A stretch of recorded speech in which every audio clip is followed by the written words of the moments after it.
Hi guys, आता झाले बऱ्यापैकी रात्रीचा वेळ झालेला आहे आणि ही मला असं घेऊन बसली आहे.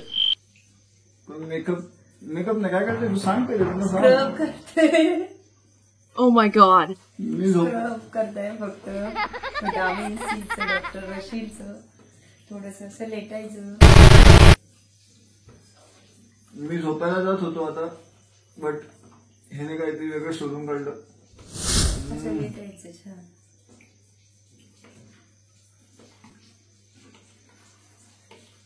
रफ नाही होतं ना, टचत नाही ना. ते खरबड लागतो. बस थोडं वाटलंच.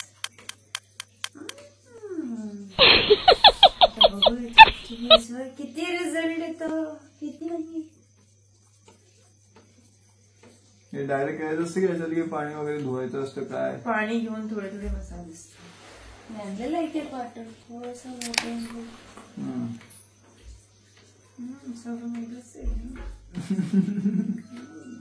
थोडीफार तर आयडिया आहे ना, त्यांना पण सांग काहीतरी विचार.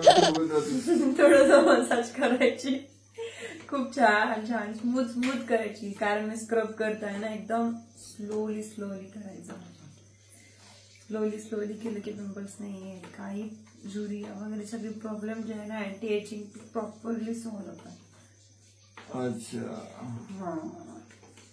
आणि किती वेळ ठेवायचं? सन टॅन रिमूव्ह सनबर्न हे ठेवायचं नाही. हे फक्त 3-4 मिनिट मसाज करायची बस, आणि वॉश करून घ्यायचं. फेस मास्क असेल तर फेस मास्क पण याच्यानंतर अप्लाय करू शकतो.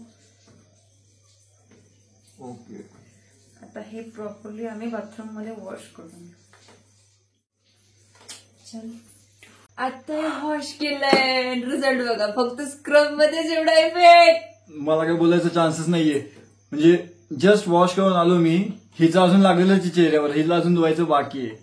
आणि टाइम 10:15-10:30 आसपास होतोय. आणि जस्ट झोपायला जायच्या आधी ही मला घेऊन बसली आणि एक्सपेरिमेंट झाला इथं. छान दिसतोय, पण खाली कमेंट करून सांगा कसा दिसतोय. जे पण लोक सिंगल आहे त्यांच्यासाठी थोडीशी इथं तयारी होऊ शकते. काय काय होऊ शकतं फ्युचरमध्ये तुम्ही जेव्हा रिलेशनशिप मध्ये याल तेव्हा. त्यानंतर त्या गोष्टी तुम्हाला इथे चॅनलवर समजत जातील हळूहळू. तर तुम्ही चॅनलला सबस्क्राईब करून ठेवा. सिक्रेट गोष्टी समजेल इकडे.